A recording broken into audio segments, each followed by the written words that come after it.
Guys, അപ്പോൾ നമ്മൾ ഇന്നത്തെ വീഡിയോ അമൃതം പൊടി കേക്കിന്റെ റെസിപ്പിയാണ് കേട്ടോ. കഴിഞ്ഞ വീഡിയോയിൽ എല്ലാവരും ചോദിക്കുന്നുണ്ടായിരുന്നു അതിന്റെ റെസിപ്പി ഇടുമെന്ന്. അപ്പോൾ ഇന്ന് നമുക്ക് അതന്നെ ആയാലോ. ഇത് നമുക്കൊരു ബൗൾ എടുക്കാം. ഇവിടെ 2 കപ്പ് അമൃതം പൊടിയാണ് കേട്ടോ എടുക്കുന്നത്. 2 കപ്പ് അമൃതം പൊടിയും ഡയറക്റ്റ് ഇടാതെ ഒന്ന് അരിച്ചെടുക്കുക കേട്ടോ. തരിയൊക്കെ മാറ്റിയിട്ട്. പനിയൊക്കെ വന്നിട്ട് സൗണ്ടൊക്കെ മാറിയിരിക്കും, അതുകൊണ്ടാണ് ഇങ്ങനെ.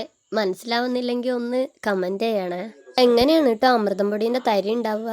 നല്ല സോഫ്റ്റായി കിട്ടാൻ വേണ്ടിയിട്ടാണ് ഇങ്ങനെ അരിച്ച് മാറ്റുന്നത്. അരിച്ച് കഴിയുമ്പോൾ ഇതുപോലെ നല്ല സോഫ്റ്റ് പൊടിയായി കിട്ടും. അതിലേക്ക് നമുക്ക് ബേക്കിംഗ് പൗഡർ ഇട്ട് കൊടുക്കാം. ഇതും ഡയറക്റ്റ് ഇടാതെ അരിച്ചിട്ടിടാണ് കേട്ടോ, തരിയൊന്നും പെടരുതേ. ഇത് രണ്ടും മിക്സ് ചെയ്ത് കൊടുക്കാം നന്നായിട്ട്. അവിടെ മാറ്റി വെച്ചിട്ട് ബാക്കിയുള്ള പരിപാടി നോക്കിയാലോ.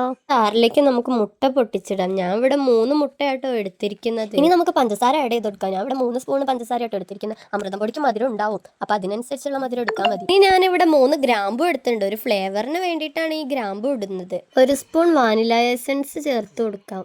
നമുക്ക് ഇതെല്ലാം കൂടി ഒന്ന് മിക്സ് ചെയ്തെടുക്കാം. നിങ്ങൾ ചെയ്യാൻ വെച്ചാൽ ഒന്ന് സെപ്പറേറ്റ് ചെയ്തിട്ട് എല്ലാം കൂടി മിക്സ് ആക്കുന്നതെന്ന് വെച്ചാൽ നല്ലതാണ്. പക്ഷെ ഞാൻ ഇതിപ്പോൾ ഒക്കെ കൂടി ഒരുമിച്ചിട്ടിട്ട് ആ മിക്സിയിലിട്ട് അടിച്ചെടുത്തിരിക്കുന്നത്. ഫസ്റ്റ് മുട്ടയും വാനില എസൻസും കൂടി ഇട്ടൊന്ന് അടിച്ചെടുത്തിട്ട് അതിലേക്ക് നമ്മളെ ഷുഗർ പൗഡർ ഇല്ലേ, പഞ്ചസാര പൊടിച്ചിട്ട് അങ്ങനെ ആഡാക്കി മിക്സ് ആക്കുന്നതാണ് നല്ലത്. പിന്നെ ഇവിടെ എളുപ്പപ്പണിക്ക് വേണ്ടിയിട്ടാണ് ഒക്കെ കൂടി ഇട്ട് ഒരുമിച്ച് മിക്സ്. ഇതിലേക്ക് നമുക്ക് ഓയിൽ ആഡ് ചെയ്ത് കൊടുക്കുക. എന്നിട്ട് നന്നായി വിസ്ക് വെച്ചിട്ട് മിക്സ് ആക്കി കൊടുക്കുക. നമ്മൾ വീഡിയോ എടുക്കണം വിചാരിച്ചിട്ട് ഓരോന്നും ചെയ്യുമ്പോൾ എപ്പോഴും റെഡി ആവലില്ല. വീഡിയോ എടുക്കാതെ ചെയ്യുമ്പോഴാണ് വെച്ചാൽ ഒക്കെ സെറ്റായി കിട്ടുകയും ചെയ്യും. ഈ കറക്റ്റ് അളവൊന്നുമില്ല കേട്ടോ. ഞാൻ ഇവിടെ ആ ഒരു സ്പൂണിൽ 2 സ്പൂൺ ഓയിലാണ് എടുത്തിരിക്കുന്നത്. പിന്നെ വീഡിയോ പറഞ്ഞിട്ടുണ്ടായിരുന്നില്ല, ഞാൻ വലിയ ഷെഫൊന്നും അല്ലാന്ന്, വലുതായിട്ട് കുക്കിംഗ് ഒന്നും അറിയൊന്നുമില്ല. പക്ഷെ അറിയുന്ന കാര്യങ്ങൾ ഇങ്ങനെ ഓരോന്നും പരീക്ഷിക്കാൻ ഭയങ്കര ഇഷ്ടമാണ്. വീട്ടിൽ പാലുണ്ടെങ്കിൽ ഒരു ഗ്ലാസ് എടുത്ത് വെക്കാം കേട്ടോ.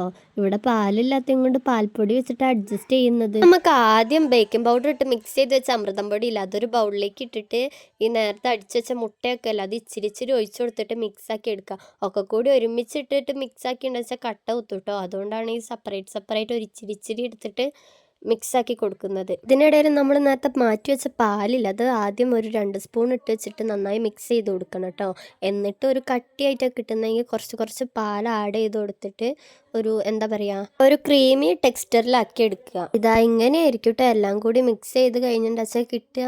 കൂട്ടൊക്കെ സെറ്റായ സ്ഥിതിക്ക് നമുക്കിനി കേക്ക് ഉണ്ടാക്കാൻ തുടങ്ങാം. ഞാനിവിടെ ഈ ഒരു പാത്രമായിട്ട് എടുത്തിരിക്കുന്നത്. ഇത്രയും കഴുകായിട്ടൊന്നും കേട്ടോ. അങ്ങനെ ഒരു പാട് അതിൻ്റെ ഉള്ളിൽ ഓയിൽ തേച്ച് കൊടുത്തിട്ടുണ്ട്. ബട്ടർ പേപ്പറിന് പകരം ഞാൻ ഓയിൽ തേച്ച് കൊടുത്തിരിക്കുന്നത്. അതുകൊണ്ടാണ് ഇങ്ങനെ ഓരോ പാടല്ല, അത് കഴുകാതെയൊന്നുമില്ല. പാത്രത്തിൽ ഓയിൽ തേച്ച് കൊടുത്ത് കഴിഞ്ഞിട്ടുണ്ടെങ്കിൽ നമ്മളെ കേക്കിന്റെ ബാറ്റർ അതിലേക്ക് ഒഴിച്ചു കൊടുക്കാം കേട്ടോ. എന്നിട്ട് നമ്മൾ തന്നെ പാത്രം പിടിച്ചിട്ട് ഒന്ന് കുലുക്കി കൊടുക്കണം കേട്ടോ, അല്ലെങ്കിൽ അതിൽ ബബിൾസ് ഒക്കെ വന്നിരിക്കും ഉള്ളിൽ.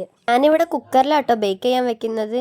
ഇതുപോലത്തെ ഓപ്പൺ ആയിട്ടുള്ള കുക്കറില്ലേ, ഉള്ളിൽ കൂടെ മൂടാതെ പുറത്തു കൂടെ മൂടുന്ന അങ്ങനത്തെ കുക്കർ എടുക്കുന്നതാണ് നല്ലത്. ഇതിൻ്റെ ഉള്ളിൽ ഇങ്ങനത്തെ ഒരു സ്റ്റാൻഡ് വെച്ച് കൊടുത്തിട്ട് നമ്മൾ ഈ ബാറ്റർ അതിലേക്ക് വെച്ച് കൊടുക്കാം കേട്ടോ. എന്നിട്ട് കുക്കറിന്റെ വിസിൽ മാറ്റണേ. വിസിൽ മാറ്റിയിട്ട് ഒരു 20 മിനിറ്റ് 25 മിനിറ്റ്. ഞാനാണ് ചടക്കടക്ക് തുറന്നു നോക്കുന്നത് കൊണ്ട് കറക്റ്റ് ടൈം പറയാൻ അറിയുന്നില്ല. ഒരു 20-25 മിനിറ്റ് വെക്കാം. അടുപ്പിൻ്റെ തീ സിമ്മും അല്ല അതും ഹൈ ഫ്ലോയും അല്ല, അതിൻ്റെ ഇടയിലൊരു ഇതില്ലേ, അതിൽ വെച്ചാൽ മതി കേട്ടോ. അപ്പോൾ വേഗം ബേക്കായി കിട്ടും. ഇതുണ്ടോ, ഞാൻ ഇടയ്ക്കിടയ്ക്ക് തുറന്ന് നോക്കുന്നുണ്ടായിരുന്നു കേട്ടോ. എന്തോന്ന് നോക്കാൻ വേണ്ടിയിട്ട് ഒരു പപ്പടക്കോല എടുത്തിട്ട് ഒന്ന് കുത്തി നോക്കുക. ആ പപ്പടക്കോലിൽ പറ്റി പിടിച്ചിട്ടില്ലെങ്കിൽ ഫുള്ളായിട്ട് വെന്തു എന്നാണ് കേട്ടോ. അപ്പം ഫ്ലെയിം ഓഫ് ആക്കിയിട്ട് നമുക്ക് പുറത്തേക്ക് എടുക്കാം. അപ്പോൾ തണുത്ത് കഴിഞ്ഞ ശേഷം ഇത് സൈഡിൽ കൂടെ ഒന്ന് ഇങ്ങനെ ഫോർക്ക് വെച്ചിട്ടോ അല്ലെങ്കിൽ സ്പൂൺ വെച്ചിട്ടോ ഒന്ന് കുത്തി കൊടുത്തിട്ട് ഒരു പാത്രത്തിലേക്ക് മാറ്റിയെടുക്കാം. തണുക്കാതെ എടുത്തിട്ടുണ്ടെങ്കിൽ അടിഭാഗമൊക്കെ പൊട്ടി പോവേ. അപ്പം നമ്മൾ അമൃതം പൊടി കേക്കിൻ്റെ റെസിപ്പി ഇതാണ്. അപ്പോൾ ഇഷ്ടപ്പെട്ടെങ്കിൽ എല്ലാവരും സപ്പോർട്ട് ചെയ്യുക. നമ്മുടെ ചാനൽ ആദ്യമായിട്ട് കാണുന്നുണ്ടെങ്കിൽ സബ്സ്ക്രൈബ് ചെയ്യാൻ മറക്കല്ലേ. അപ്പം നമ്മളെ കേക്കിന്റെ വീഡിയോ എല്ലാവരും കണ്ടിട്ട് ട്രൈ ചെയ്തിട്ട് ഒന്ന് കമന്റ് ചെയ്യണേ. അപ്പോൾ അടുത്ത വീഡിയോ കാണാം. ബൈ.